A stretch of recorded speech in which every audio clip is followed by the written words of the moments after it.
But before I turn things over to David Griffin, let me say a few words about the main sponsor of tonight's talk, Mujkanet, the Muslim-Jewish-Christian Alliance for 9/11 Truth. That's on the web at mujka.com. That's M-U-J-C-A. I know it's ugly. I apologize and take full responsibility, but it's M-U-J-C-A, Mujka. I don't know what language that sounds like it comes from, but I don't know if I want to learn it. In any case, the Muslim-Jewish-Christian Alliance for 9/11 Truth wants Jews, Christians, and Muslims, and everybody else who wants the monotheists to stop killing each other, to sit down together and look at the facts of 9/11. Whoever was responsible for that crime, it is clear they intended to sow seeds of hatred and violence between the Abrahamic faith traditions. We aim to put an end to that hatred and violence. It is my pleasure here tonight to welcome a man whose work on process theology, interfaith dialogue, and especially 9/11 Truth represents a truly historic contribution to this cause. Ladies and gentlemen, David Ray Griffin.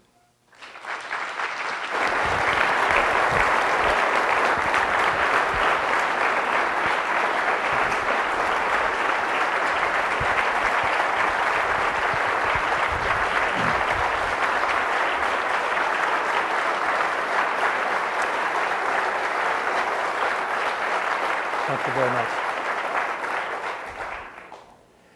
It's my first time to University of Wisconsin-Madison. I've always heard this is an extraordinary place, but now I see it's like that town in a neighboring state here where everybody is good-looking and far above average.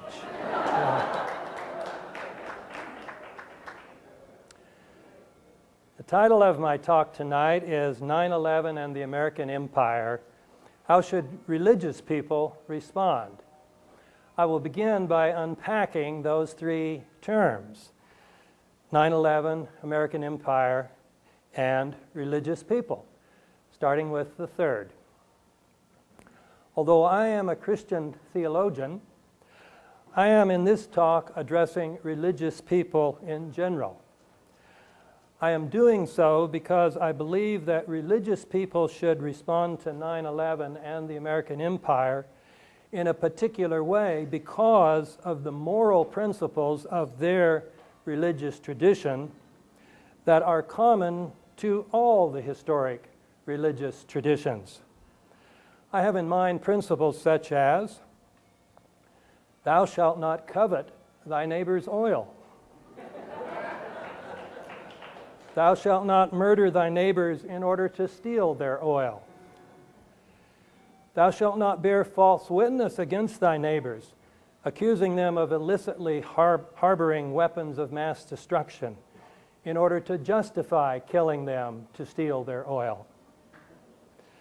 This language is, of course, language that we associate with the Abrahamic traditions, Judaism, Christianity, and Islam.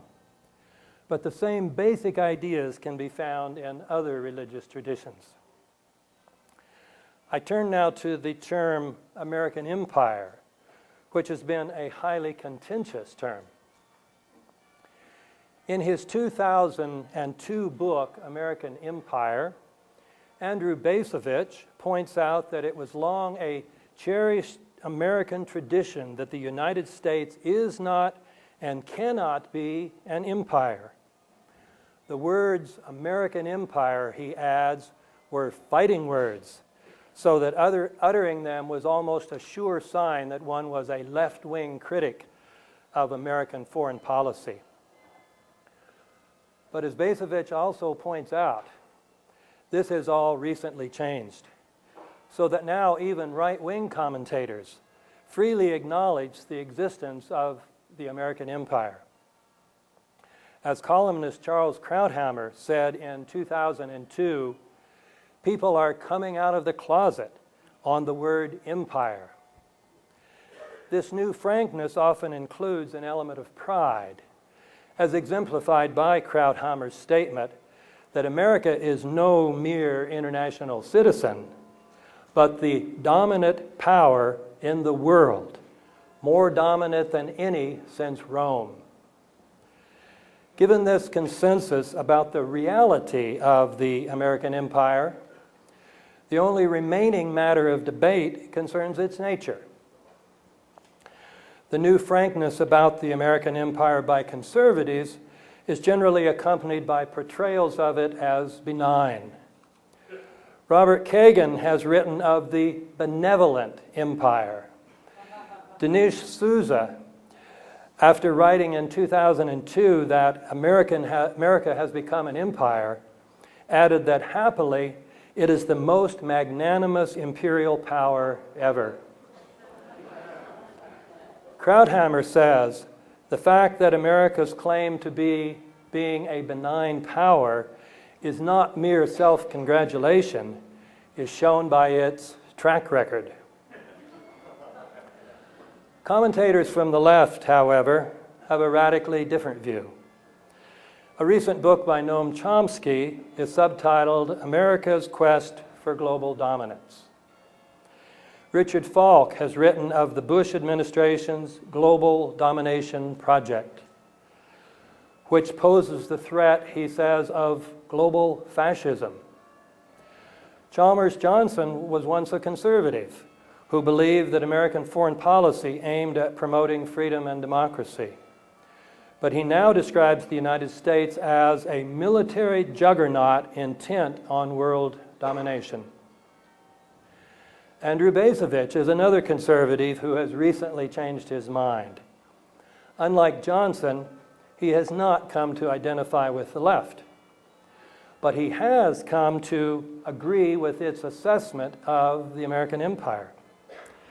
He now ridicules the claim that the promotion of peace, democracy, and human rights, and the punishment of evildoers, not the pursuit of self-interest, has defined the essence of American diplomacy. Pointing out that the aim of the U.S. military has been to achieve something approaching omnipotence, Bacevich mocks the idea that such power in America's hands is by definition benign. If the American empire is interpreted in different ways, the same is true, all the more so, for the term 9/11. For those Americans who accept the official interpretation, 9/11 was a surprise attack on the U.S. government and its people by Islamic terrorists. For some Americans, 9/11 has a more complex meaning. This second group, while accepting the official interpretation of the attacks, thinks of 9/11 primarily as an event that was used opportunistically by the Bush administration to extend the American empire. This interpretation is effectively presented by writers such as Noam Chomsky, Rahul Mahajan, and Chalmers Johnson. For a third group of Americans, the name 9/11 connotes an event with a more sinister dimension. These citizens believe that the Bush administration knew the attacks were coming and intentionally let them happen. Although no national poll has been taken to ascertain how many Americans in general hold this view, a Zogby poll in New York surprisingly indicated that almost half of the residents of New York City held that view. According to a fourth view of 9/11, the attacks were not merely foreknown by the Bush administration, they were orchestrated by it. Although thus far no poll has tried to find out how many Americans hold this view, polls in Canada and Germany taken some time back indicated that this view was already held by 15 to 20% of their people. Religious people who take the moral principles of their religious tradition seriously will probably have very different attitudes about the American empire, depending on which of these four views they hold. If they accept the official view, according to which America was the innocent victim of evil terrorists, then it is easy for them to think of America's so-called war on terror as a just war. This is the position taken by Jean Bethke Elshtain, a professor of ethics at the University of Chicago's Divinity School, in a book called Just War Against Terror. From this perspective, the war on terror has nothing to do with imperial designs. It is simply a war to save the world from evil terrorists. Second interpretation of 9/11, according to which the Bush administration cynically exploited the 9/11 attacks to further its imperial plans, has quite different implications. Although it thinks of the attacks as surprise attacks, planned entirely by external enemies of America, it regards these attacks as blowback for injustices perpetrated by U.S. imperialism. This second view typically regards the American response to the attacks of 9/11 as far worse than the attacks themselves. They've already led to hundreds of thousands of deaths. This interpretation of 9/11 would lead people who take their religion's moral principles seriously to support a movement to change U.S. foreign policy. An even stronger reaction would be evoked by the third interpretation, for it entails that the Bush administration allowed thousands of its own citizens to be killed on 9/11, deliberately and cold-bloodedly, for the sake of advancing its imperial interests, and then used this event as an excuse to kill hundreds of thousands of people in other lands, while hypocritically portraying itself as promoting a culture of life. Of course, those who accept the previous interpretation know that hypocrisy with regard to the sanctity of life has long been a feature of official U.S. rhetoric. And yet most Americans, if they learned that their government had deliberately let their own citizens be killed, would surely consider this betrayal qualitatively different. For this would be treason, a betrayal of the oath taken by American political leaders to protect their own citizens. If this third view implies that the Bush administration is guilty of a heinous and even treasonous crime, this is all the more the case with the fourth view. For many Americans, the idea that we are living in a country whose own leaders planned and carried out the attacks of 9/11 is simply too horrible to entertain. Unfortunately, however, there is considerable evidence for this view. And if we find this evidence convincing, the implications for resistance to the U.S. empire building project are radical. As Basovich has emphasized, the only remaining debate about the American empire is whether it is benign. The interpretation of 9/11 is relevant to this debate because it would be very difficult to accept either the third or the fourth interpretation and still consider American imperialism benign. So I now turn to some of the evidence that supports these views. I will look first at evidence that supports at least the third view, according to which U.S. officials had foreknowledge of the attacks. A central aspect of the official story about 9/11 is that the attacks were planned entirely by Al-Qaeda, with no one else knowing the plans. A year after the attacks, FBI Director Robert Mueller said, "To this day, we have found no one in the United States except the actual hijackers who knew of the plot." Since that time, federal officials have had to admit that they had received far more warnings prior to 9/11 than they had previously acknowledged. But these admissions, while raising the question of why further safety measures were not in place, do not necessarily show that the federal officials had specific foreknowledge of the attacks.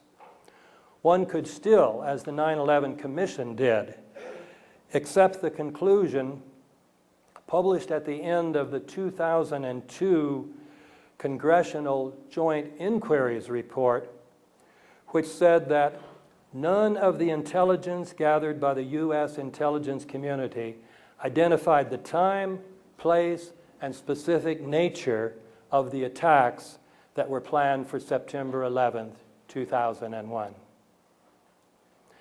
Unfortunately for the official account, however, there are reports indicating that federal officials did have that very specific kind of information.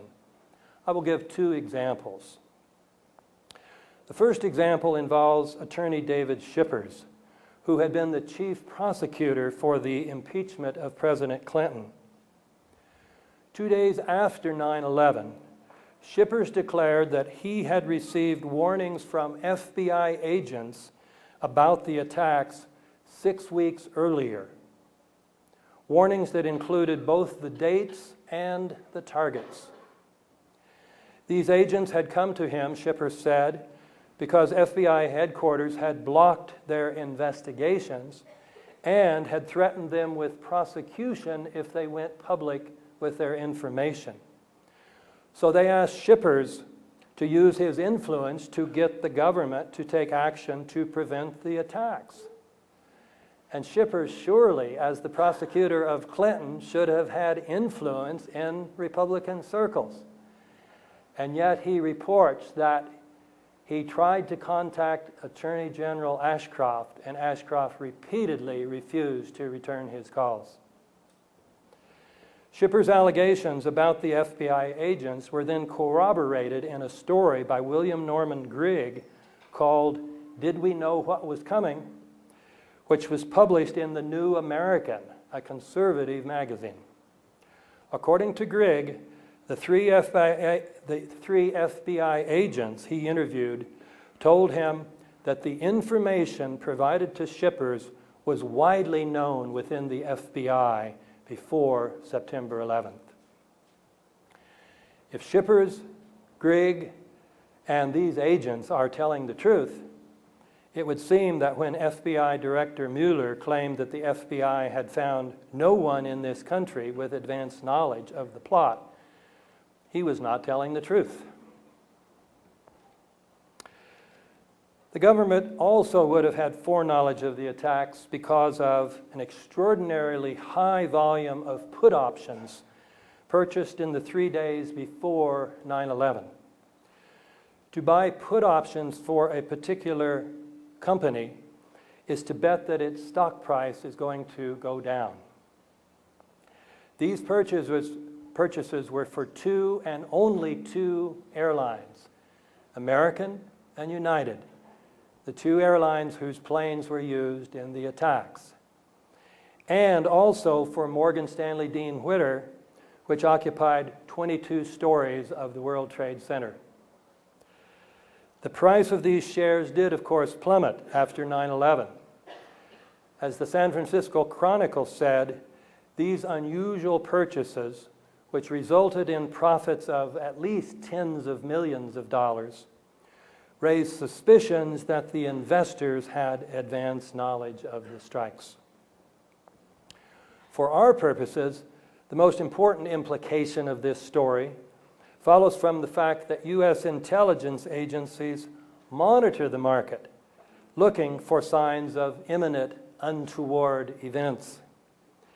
These extraordinary purchases, therefore, would have suggested to intelligence agencies that in the next few days, United and American airliners were going to be used in attacks on the World Trade Center. That is fairly specific knowledge. These two examples then imply the falsity of the joint inquiry statement that none of the intelligence gathered by the U.S. intelligence community identified the time, place, and specific nature of the attacks. Indeed, one of the FBI agents interviewed by William Grigg said, "Obviously, people had to know. It's terrible to think this, but this must have been allowed to happen, as part of some other agenda. He was right. This would be terrible. There is considerable evidence, however, that the full truth is even more terrible. That the reason some officials had foreknowledge of the attacks is because they had planned them. The evidence for this fourth view consists of features of the attacks in conjunction with behavior of U.S. officials that cannot be explained on the assumption that the attacks were planned and executed entirely by foreign agents. I will give 4 examples. One feature of the attacks that suggests complicity by U.S. officials is the twofold fact that the U.S. military failed to stop the attacks on 9/11, and that then, since then, they have given us 3 different stories as to why they failed. These changing stories suggest that the military has been trying to cover up the fact that a stand-down order was given on 9/11, canceling the military's own standard operating procedures for dealing with hijacked airplanes. It is certainly clear that some agency, either the military or the FAA, failed to follow standard procedures on 9/11. When these procedures are followed, the FAA, as soon as it sees signs that a plane may have been hijacked, calls military officials, who then call the nearest Air Force base with fighters on alert, telling it to send up a couple of fighters to intercept the plane. Such interceptions usually occur within 10 to 20 minutes after the first sign of trouble. This is a routine procedure happening about 100 times a year. If you've read the story in Popular Mechanics, you know, one of their big lies is, oh, gee, there's only been one such interception in the last several years. No, it's a routine procedure, about 100 times a year. On 9/11, however, it did not happen. Why not? The military's first story was that no planes were sent up until after the Pentagon was hit. The military leaders were admitting, therefore, that they had left their fighters on the ground for almost 90 minutes after the FAA had first noticed signs of a possible hijacking. This first story suggested to many people that a stand-down order must have been given. By the end of the week, the military had put out a second story, saying that it had sent up fighters, but that because the FAA had been very late in notifying it about the hijackings, the fighters arrived too late in each case. One problem with this story is if the FAA personnel had responded so slowly, heads should have rolled, but none did. An even more serious problem is that even assuming the truth of the late notification times, the military's fighters still had time to intercept the hijacked airliners before they were to hit their targets. The second story implied, therefore, that standard procedures had been violated by the military as well as by the FAA. To try to defend the military against this accusation, the 9/11 Commission report gave us a third story, according to which the FAA, after giving the military insufficient warning about the first hijacked airline, gave it absolutely no warning about the other 3 until after they had crashed. But as I have pointed out in my second book on 9/11, the 9/11 Commission report, Omissions and Distortions, this account is wholly implausible.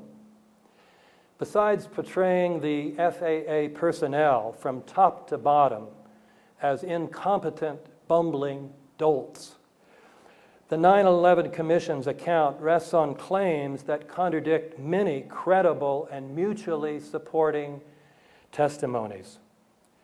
In some of these cases, the fact that the Commission is simply lying is obvious. In addition, this third story implies that the military's second story, which it had been telling for almost 3 years, was almost entirely false. So if our military leaders were lying to us all that time, why should we believe them now? And if our military is lying to us, must we not assume that it is doing so to cover up its own guilt?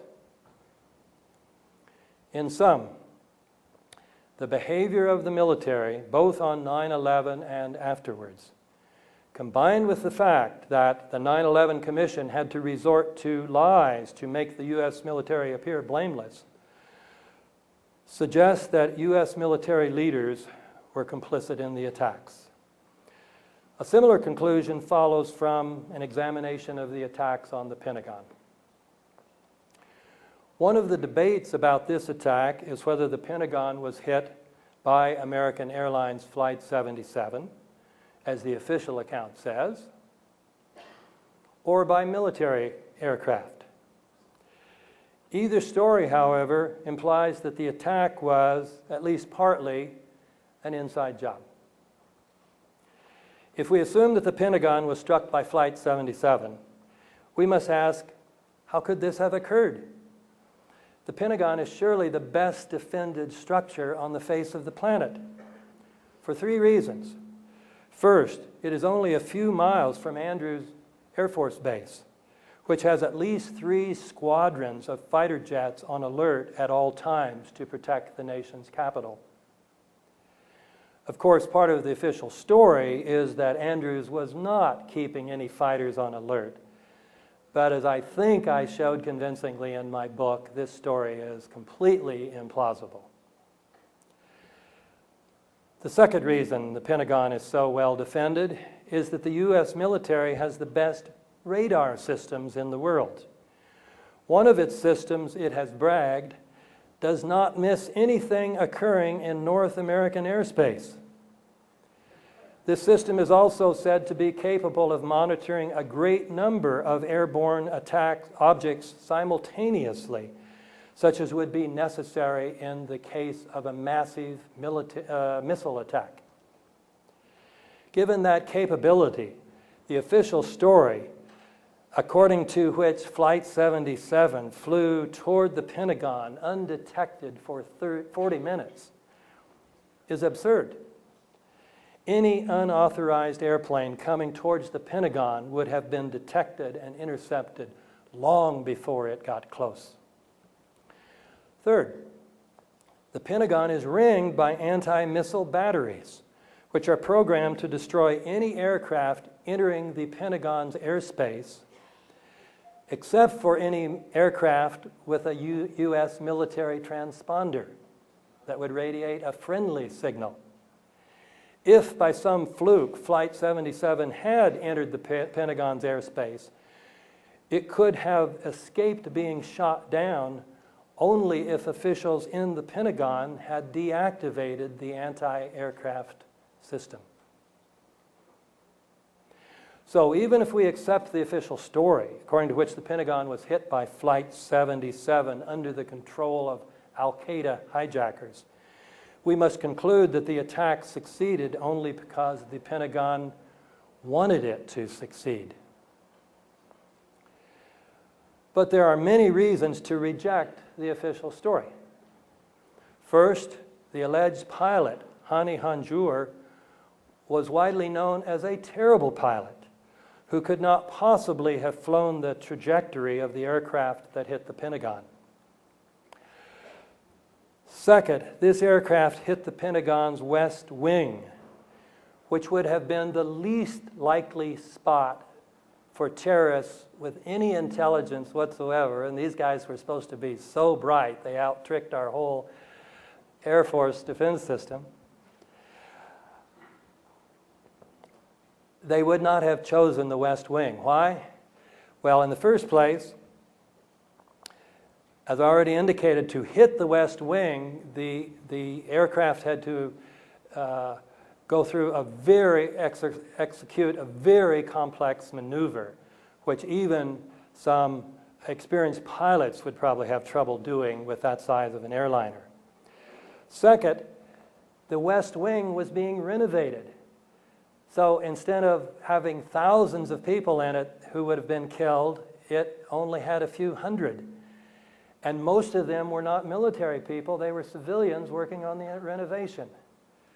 Thirdly, you would think the terrorists, if they hate America and they wanted to strike at the Pentagon, the symbol of American military strike, they would have wanted to kill as many of the top brass and Donald Rumsfeld himself. They're over in the East Wing, as far as you could be away from the West Wing.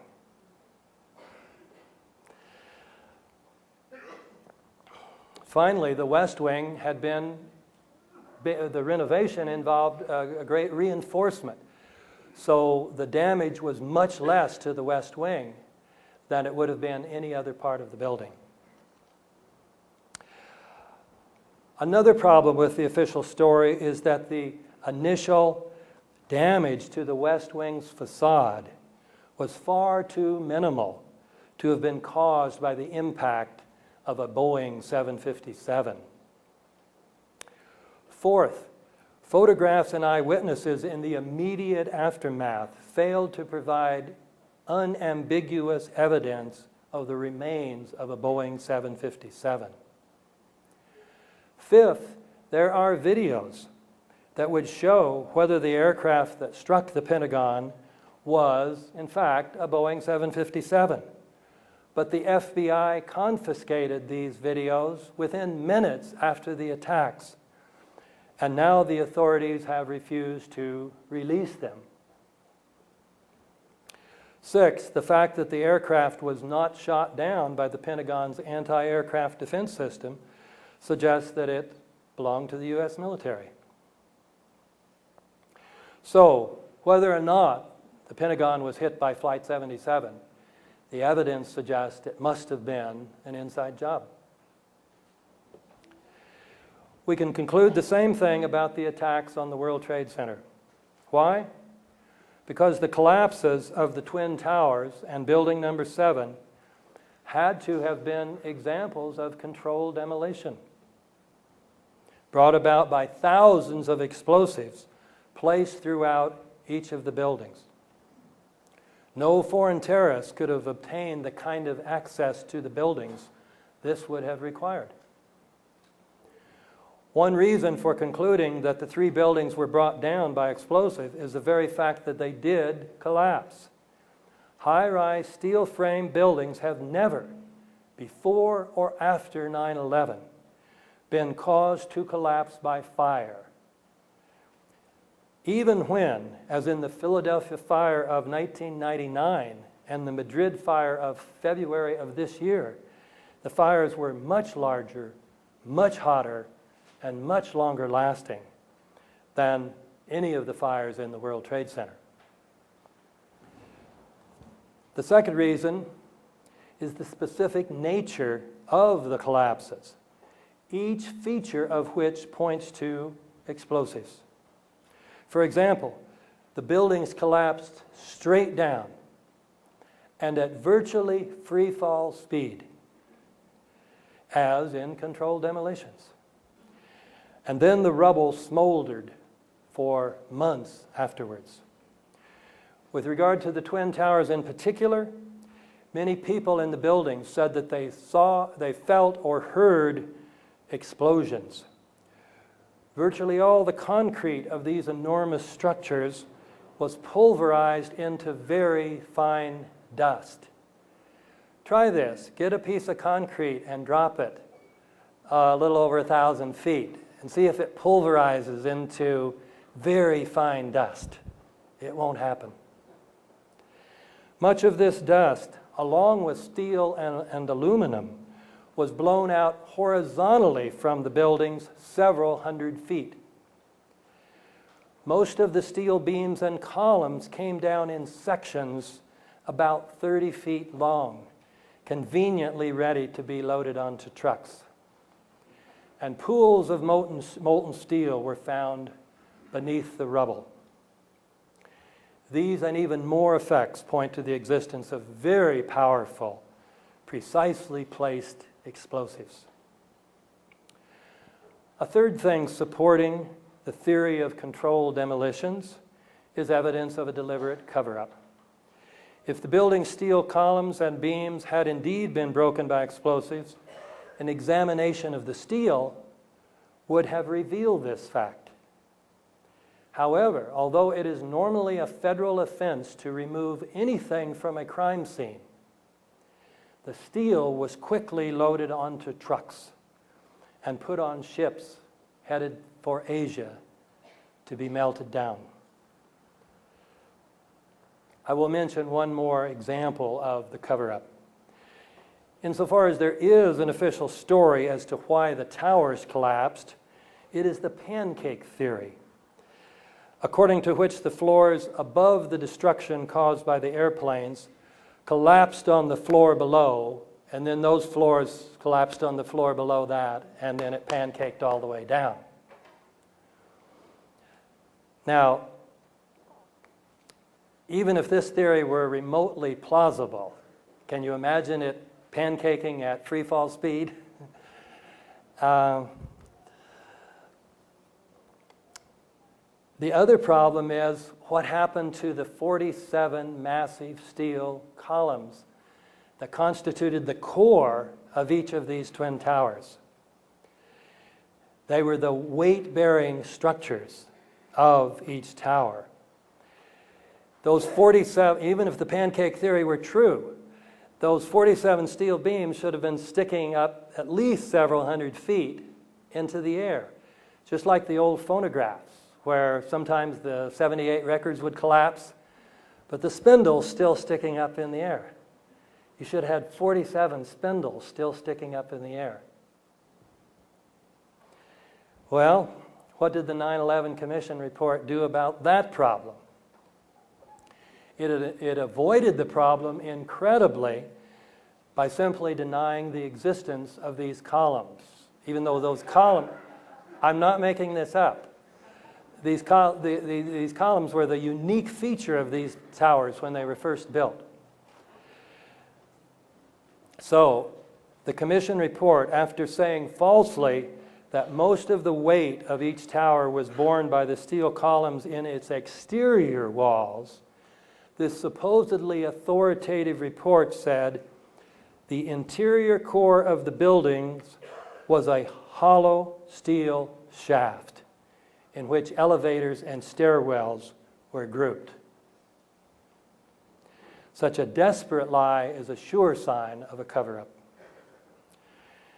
In any case, when we look at all these features of the collapses, the idea that they could have been caused by the impact of the airplanes plus the resulting fires is ridiculous. This is even clearer with regard to building number 7, which wasn't hit by any airplane, and yet it came down about 5:30 that afternoon. Its collapse remains so impossible to explain, except as controlled demolition, that the 9/11 Commission report did not even mention it, as if the collapse of a 47-story building was not worthy of comment.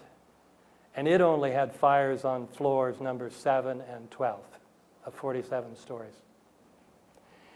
In sum, the collapses and the cover-up, like the strike on the Pentagon, the military's failure to prevent the attacks, and its ever-changing stories, show that the attacks must have been planned and executed by our own political and military leaders. The same conclusion can be inferred from the behavior of the Secret Service agents with the president that morning. As everyone who saw Michael Moore's Fahrenheit 9/11 knows, President Bush was in a second-grade classroom that morning in Florida when he was informed about the second strike on the World Trade Center. The first strike he dismissed as a horrible accident, a bad pilot. But with the second one, it was clear America was under an unprecedented terrorist attack. And yet the president simply sat there.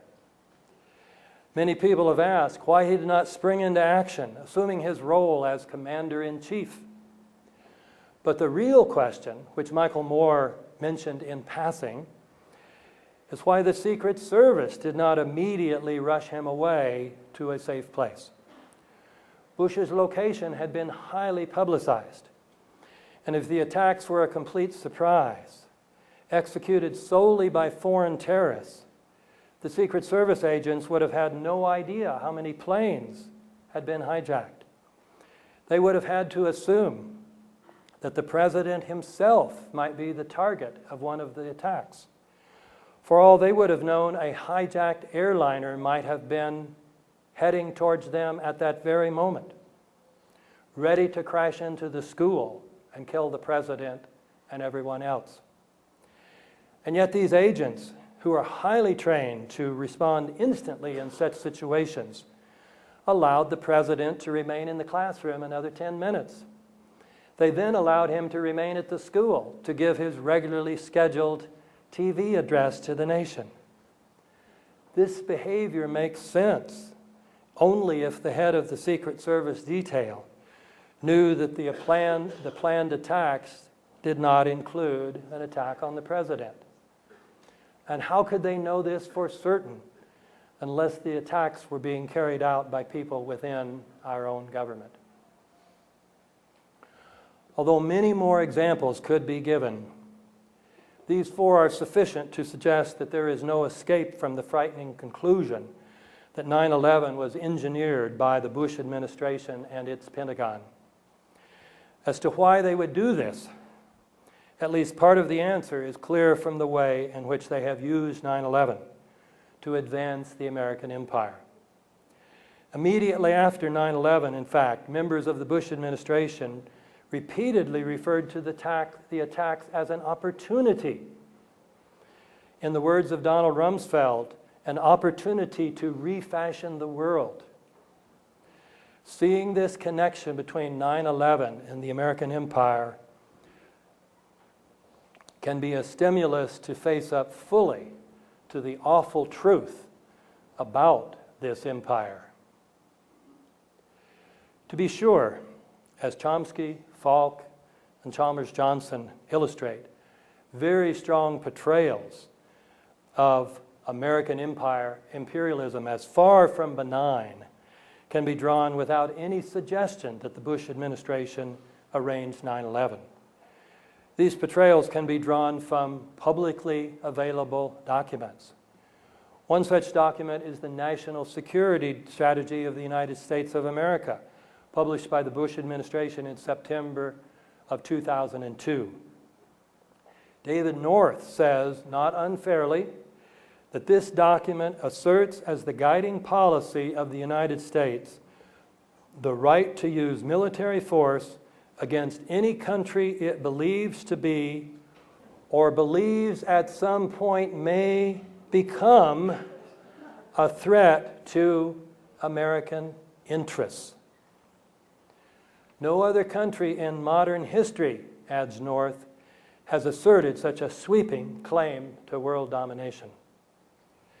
Another such document, called Vision for 2020, was published in February of 1997 by the U.S. Space Command.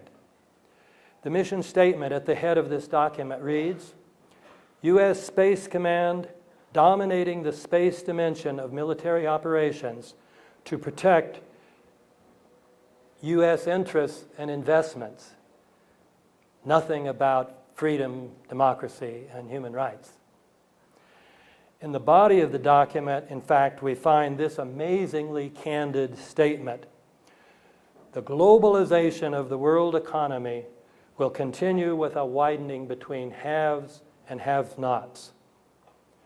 The point of this statement is that as the domination of the world economy by the United States and its allies increases, the world's poor will get still poorer, making the have-nots hate America all the more. We will need, therefore, the power to keep them in line.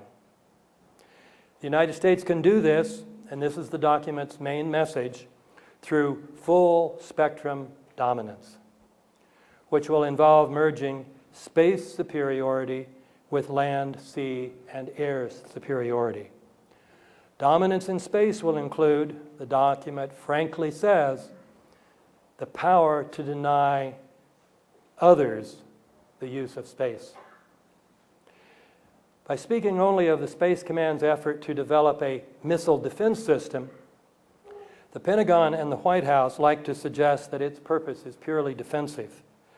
But the goal includes weaponizing space so as to give U.S. forces, in the words of a more recent document, a prompt global strike capability, whether nuclear or non-nuclear, that will allow the U.S. to rapidly and accurately strike distant targets. The fact that the U.S. Space Command's program is an aggressive one is announced in the logo of one of its divisions, "In your face from outer space." Simply from these and other documents, taken in conjunction with the actions of the Bush administration and the U.S. military, we can see through the claim that the U.S. project of creating the first truly global empire is a benevolent or even benign enterprise. However, we can fully grasp the extent to which this project is propelled by fanaticism based on a deeply perverted value system only when we realize that the terrorist attacks of 9/11 were orchestrated by our own leaders, and that they did this to provide the justification, the fear, and the funding for the so-called war on terror, which would be used as a pretext for enlarging the empire. I will illustrate this point with one of the most brazen examples of the use of 9/11 to get funding. Shortly before the current Bush administration took office, about a year before, a document entitled "Rebuilding America's Defenses" was published by an organization called the Project for the New American Century, founding members of which included Dick Cheney, Paul Wolfowitz, and Donald Rumsfeld. This document focused primarily on getting more tax monies allocated for the technological transformation of the U.S. military, with the centerpiece of this technological transformation being the U.S. Space Command's project to weaponize and thereby control space. Because this transformation of the U.S. military will be very expensive, the document said, it will probably proceed very slowly unless America suffers some catastrophic and catalyzing event like a new Pearl Harbor. It is interesting that then on the night of 9/11 itself, President Bush reportedly wrote in his diary, "The Pearl Harbor of the 21st century took place today." In any case, earlier that evening, Secretary of Defense Rumsfeld was on message. We might assume he would have been disoriented by the fact that the Pentagon had just, under his watch, suffered an unprecedented attack. Instead, he was ready to use the attacks to obtain more money for the U.S. Space Command. He had just before taking office, in fact, chaired the commission about the U.S. Space Command, popularly known as the Rumsfeld Commission.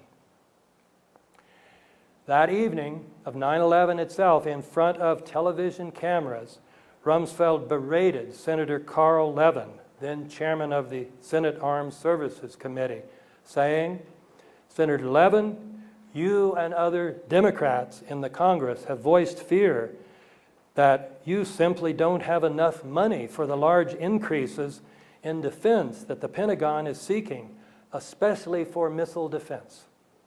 Does this sort of thing convince you that an emergency exists in this country to increase defense spending?" The strategy worked.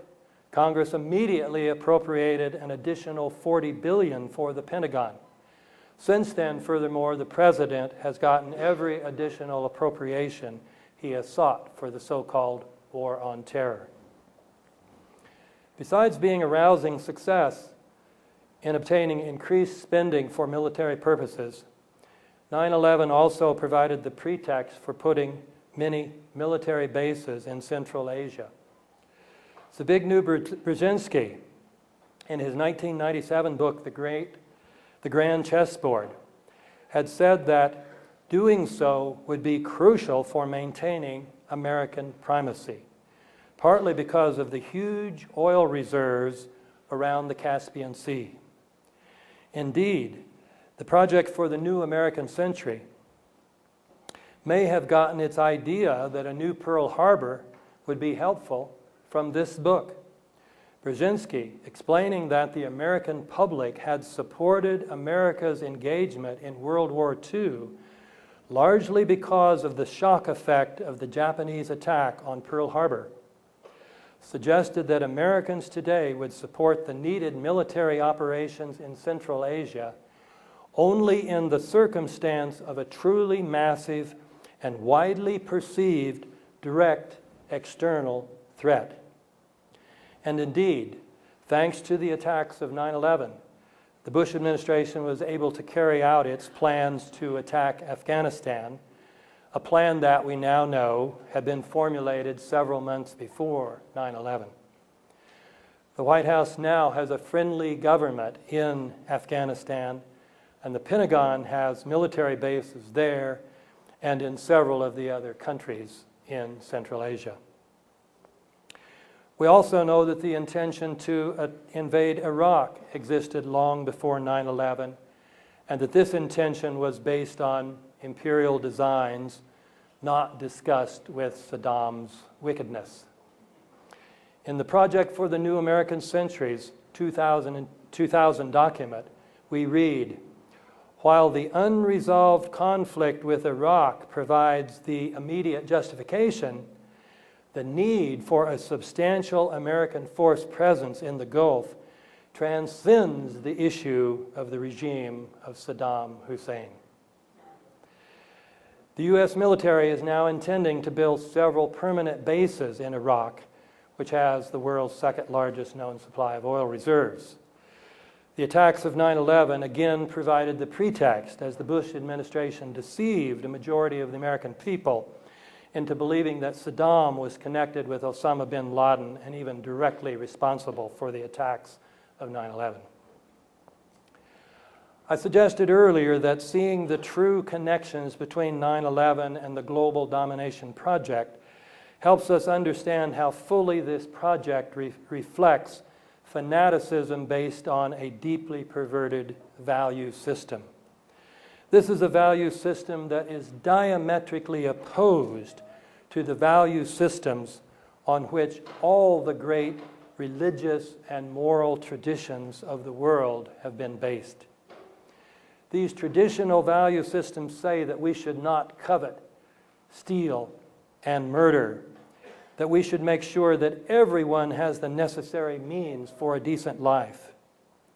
But our government's project for global domination is carried out in the name of the haves of the world who want still more, even if it means killing hundreds of thousands of people and letting millions more die every year because of starvation and other poverty-related diseases. We can now see furthermore that some political and military leaders are so fanatically infected with these perverted values that they are willing to kill thousands of their own citizens, then endlessly use a deceptive account of these terrorist attacks to justify a war on terror, in the name of which they claim the right to do virtually anything they wish, ignoring all principles of international law and morality. I turn now, finally, to the question, how should religious people respond to 9/11 and the American empire? My discussion of this question must be very brief, consisting merely of 4 suggestions. First, discover and then speak the truth. I would suggest that religious people should, if they have not done so already, study about both 9/11 and the American empire to see if they find the claims I have made here true. If they do, then they should do everything they can to make others aware of these facts. Second, create new means to spread the truth. It is clear that the mainstream press in America is complicit in the cover-up of the truth about the American empire in general and 9/11 in particular. For example, my second book, which exposes many outrageous lies, has not been reviewed by a single mainstream newspaper, magazine, television station, so on. There are, of course, alternative publications, both in print and on the internet, that seek to expose the truth about the American empire. Most of these, however, fail to deal with 9/11, and most of them are indifferent to or even hostile to religion. So they do not provide effective organs to communicate with religious communities. Perhaps the most important thing that religious groups concerned with getting the truth about 9/11 out could do is to create new means of communication, means through which the contrast between the values of the religious traditions and the values of the global domination project can be made clear. On this basis, an ecumenical religious movement to oppose the global domination project, partly by exposing the truth about 9/11, might be formed. Third, formulate proposals for subverting the global domination project. As such a movement begins to form, it will need to decide rather concretely how to go about trying to subvert the global domination project. Another thing we need from religious thinkers of the various traditions, therefore, are proposals for how to do this. I will soon be publishing, I hope, my own proposal, which is centered around the idea of global democracy. Other people will favor different proposals. But I stress the importance of having proposals from religious thinkers. It is probably only such proposals, drawing explicitly on the moral principles of the religious traditions, that will have the power to move large numbers of people around the world. Fourth, form alliances with other moral, non-governmental organizations, generally called NGOs. I have emphasized that it is important for representatives from the various religious traditions to join forces. Indeed, my motto is, religions of the world unite, you have nothing to lose but your impotence.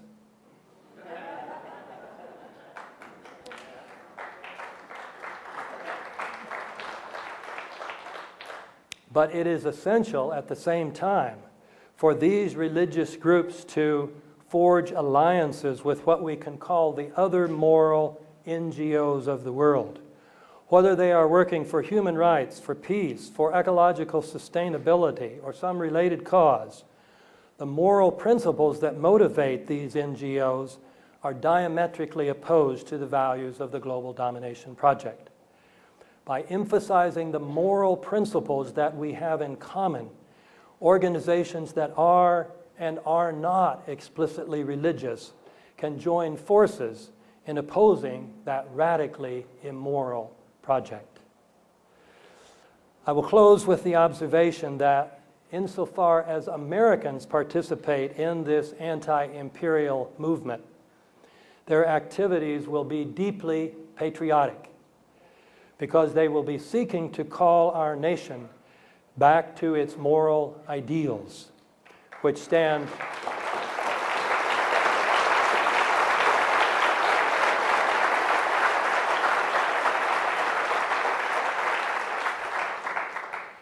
our moral ideals, which stand diametrically opposed to the values implicit in the global domination project. Thank you very much for your kind attention.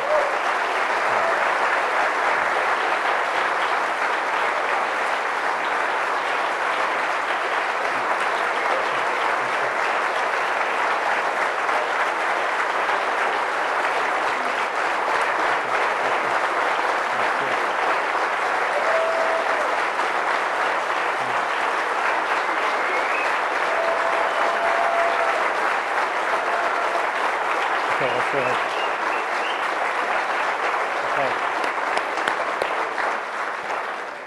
Okay. Okay, first one. These are pretty random, actually, because, as I said, they're all good. My 15-year-old daughter wanted to be here, but she's at a Spanish test tomorrow. Her question is, the U.S. military is running out of troops. A draft seems to be in the offing, but probably wouldn't be accepted by the people without another 9/11 type event. A WMD attack, perhaps. Do you see signs of this coming? That's a very frightening thought coming from a 15-year-old, isn't it? Knows what's going on. Because the problem is, as she suggests, if a draft is started, then we do have Vietnam. And that's what they learned. If you have a draft, then you get movements on university campuses that get a lot of publicity, and they don't want that. So they've tried using high-tech technology, but boy, when you invade and occupy, you need a lot of troops, as they learned. So they tried mercenaries, but the mercenaries from the other countries are mostly going home now, so what are we going to do? So I'm afraid she's right that the thought of another new Pearl Harbor may be an option. Perish the thought. Perish the thought. Okay, next, what is your opinion of Mike Rupert's work in Crossing the Rubicon, specifically about mock fake military exercises with live-fly hijacking exercises and radar inserts? Yeah. Michael Rupert is one of the great heroes of the 9/11 movement. He was, he was there long before most everybody else was. Paul Thompson's great timeline that got me started, Paul gives Michael Rupert credit, says he got started with Michael.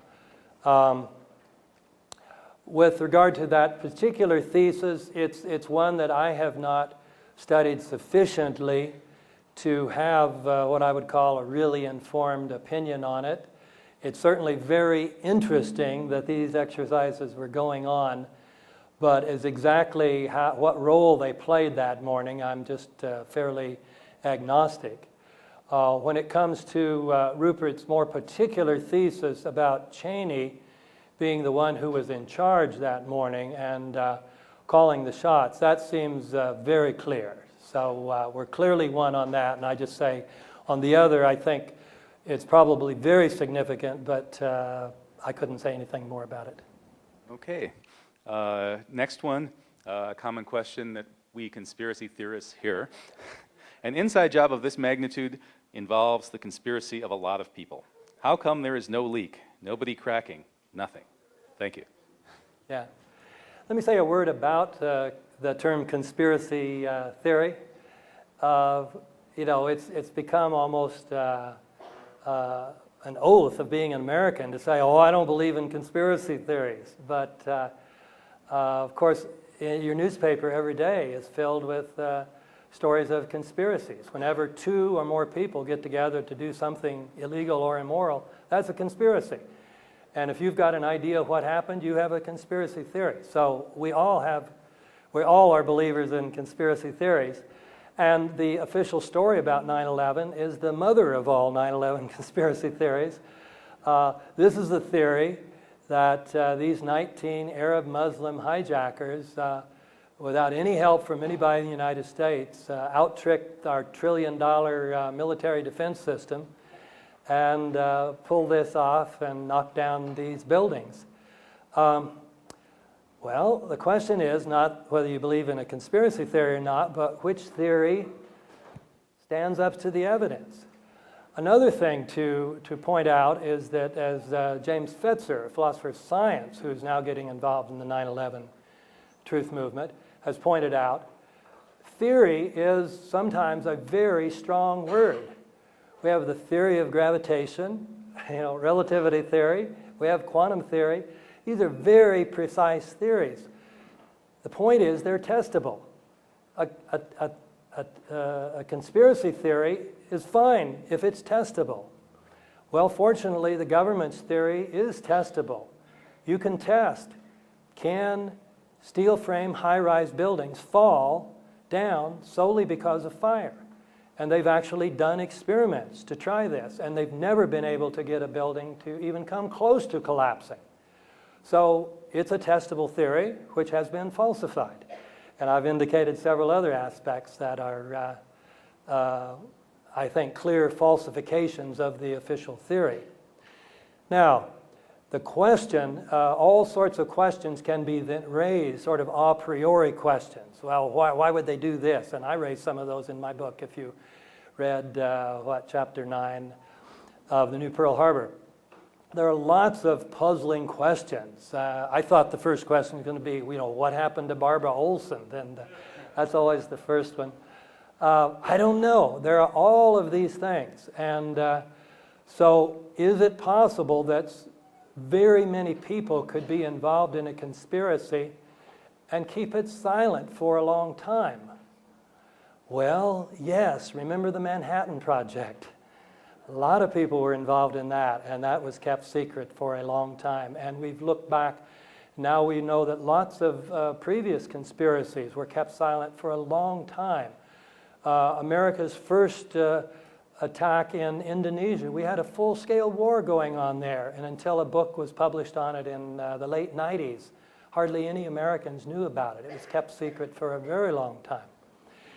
If you add to the fact that we do have other instances, the fact that people, many of the people involved are government and military and other government employees who take an oath, like these FBI guys. They've taken an oath of obedience. If they violate that, see, they're hoping shippers could, I don't know what's happening now, but originally they were evidently hoping that shippers could get a trial so they could be subpoenaed, in which case they would have to testify, and that would free them from prosecution. But if they just come out and talk, then they're prosecuted, they sent to prison for the rest of their lives maybe. They can't support their families. And then in some cases, people are told, well, Joe, if you start talking about this, somebody's going to get really mad at you, and I don't know how we're going to protect your wife and kids. Would you talk? Particularly when there's nobody asking you to come forward.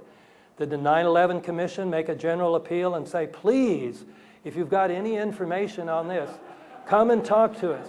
No, nobody was invited other than government employees. And so if you go to the mainstream media, they ridicule you.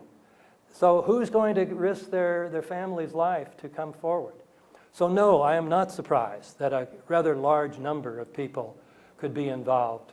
And also, we have previous examples of things that went on and people who knew got killed. How many people who apparently had some knowledge about JFK's assassination ended up dead? A lot of people know about that, so they know what can happen. So no, I'm not surprised. But the fact is that, nevertheless, some people are trying to come forward. These FBI agents. Sibel Edmonds has been trying to come forward and tell her story for many, many months now.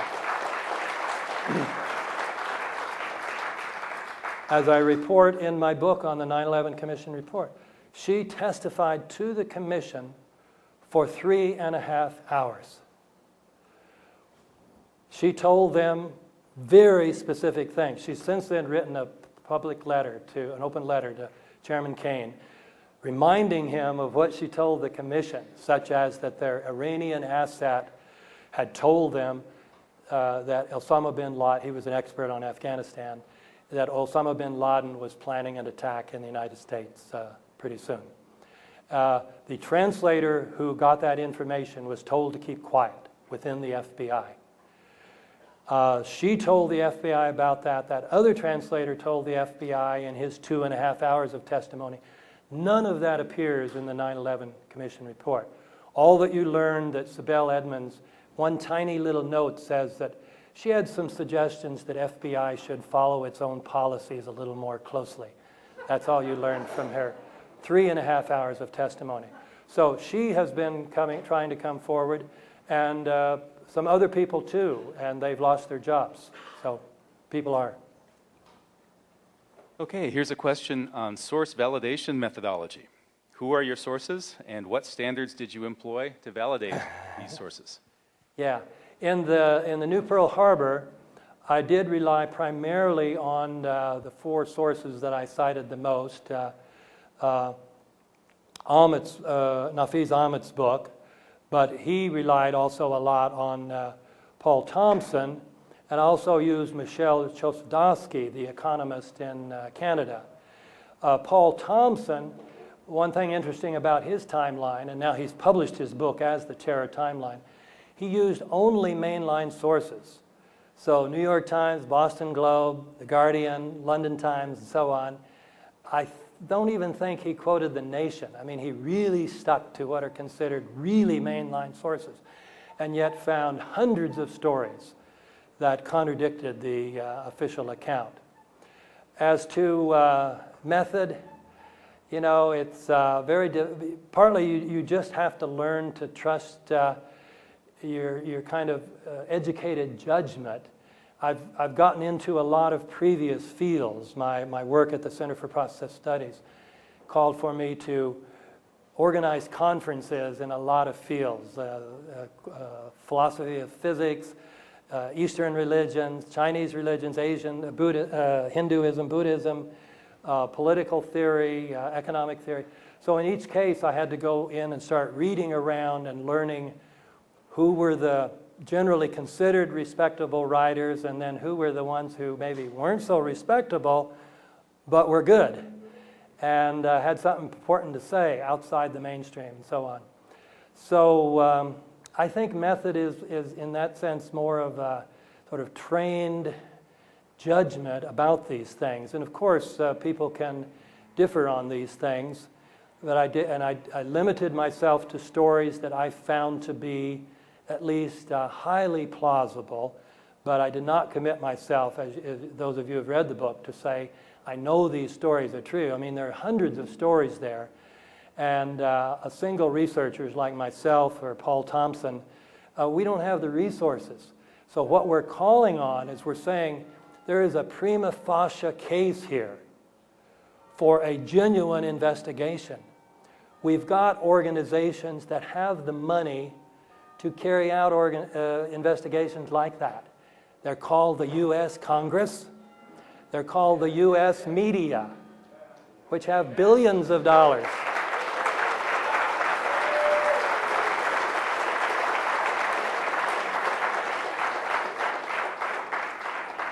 So the question is, what method are they using?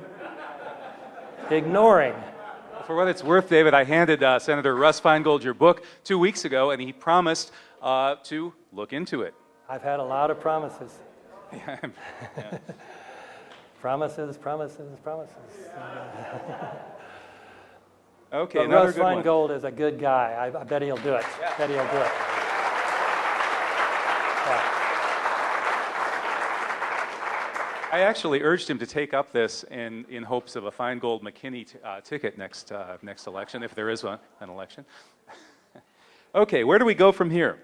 How do we get through to a brainwashed electorate led by money and power? Next question. We invite C-SPAN. Absolutely right. This is really a historic event. You know, when the hearings were going on, C-SPAN covered those and covered some of the discussions that occurred afterwards with some of the 9/11 families. And Kyle Hintz of 9/11 Citizens Movement was able to make a statement which C-SPAN did cover, and so that did get conveyed to the American people. But to my knowledge, maybe C-SPAN can correct me, but to my knowledge, this is the first event in which this kind of major presentation, full hour presentation, has been made and covered. So this might be the beginning of something big. We'll see.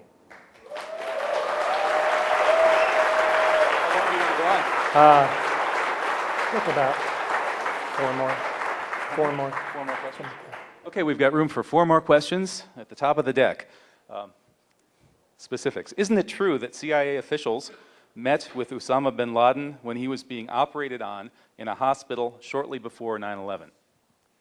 This seems to be true. It was reported by a very reputable Swiss journalist and picked up by several European newspapers, including some British newspapers, by just accidentally, I guess, by no American newspaper, but that in July of 2001, when Osama bin Laden was already the #1 wanted man in the world, the report is that he went to a hospital in Dubai, the American hospital, was treated by an American surgeon and visited by the local CIA agent, as well as by the head of Saudi intelligence. So it appears that this is one of the many of the stories I tell in the New Pearl Harbor that suggests that the relationship between the Bush family and the bin Laden family isn't maybe exactly what we've been told. And of course, we have a full-length book on that, House of Bush, House of Saud. And in fact, let me say a word about that. That part of Michael Moore's movie, gosh, I'm blanking on the guy's name who wrote House of Bush, House of Saud. Unger, Craig Unger. Craig Unger, yeah. I was very grateful. He corresponded with me on this. And if you remember, after the movie, when Michael Moore's movie got trashed so much by mainline critics, movie critics telling him he didn't know what he was talking about, they said that this idea that any Saudi flights were allowed to go before other flights were allowed to go was just false. And what Craig Unger had reported was that on the September 13th, 2 days after 9/11, there was a flight that took some young Saudis from Tampa to Lexington, and Lexington was one of the places where a big plane was going to take a number of them, bin Ladens and other Saudis, out of the country. And Craig Unger stressed that this flight left before private flights were allowed to go in the United States. Now, he emphasized that at 11 o'clock that morning, American airspace was open to commercial planes, but not to private. And there was a special notice sent out that says this is only for commercial flights. If any private flights go up, they will be forced down. Nevertheless, that flight went at 4:30 that afternoon and was not forced down. They had permission to go. Now, the 9/11 Commission poo-poos that story and says, oh, there was no problem because American airspace was opened at 11 o'clock. Deliberately ignoring the distinction Craig Unger made very explicitly, both in his book and in I think it was a Wall Street Journal article, the distinction between commercial and private flights. So Michael Moore was right. Craig Unger was right on that. Short of outright illegal disclosures, will it ever prove possible to create a culture of accountability and transparency with respect to the so-called intelligence community? Well, many people believe that sort of the beginning of the end of the American Republic happened when the Intelligence Act was created there after World War II, and the CIA was created. Now, it did follow from a previous organization, the OSS, but still it had more powers, and these intelligence agencies now have enormous budgets. There are many of these intelligence agencies, so the CIA is just one of, 11 major intelligence agencies. So you have several, each military branch has to have its own. And so when you talk about what percentage of the American budget goes to military affairs, you know, even the official budget, the official amount is very high. But you really need to factor in a lot of money that is not usually considered military spending. So if you factored in just the budgets for the intelligence agencies, it was an enormous amount. I don't have the exact figure, and nobody does. It's a secret, but people who are in the know speculate that it is a very, very high figure. Well, when you have that kind of money with no accountability, you have, you know, Lord Acton was certainly right. And, you know, he was a good Catholic. He was just carrying out what Christians have called the doctrine of original sin, which is really the doctrine of originating sin. When he said, and it's very important to get the exact words correctly. It's usually misquoted. But he said, power tends to corrupt. And absolute power corrupts absolutely. In the second one, no tends to. Absolute power corrupts absolutely. And we have a military and a set of intelligence agencies now that have virtually absolute power. Thank you very much for coming out on this warm evening. And thank you. Thank you for a great event.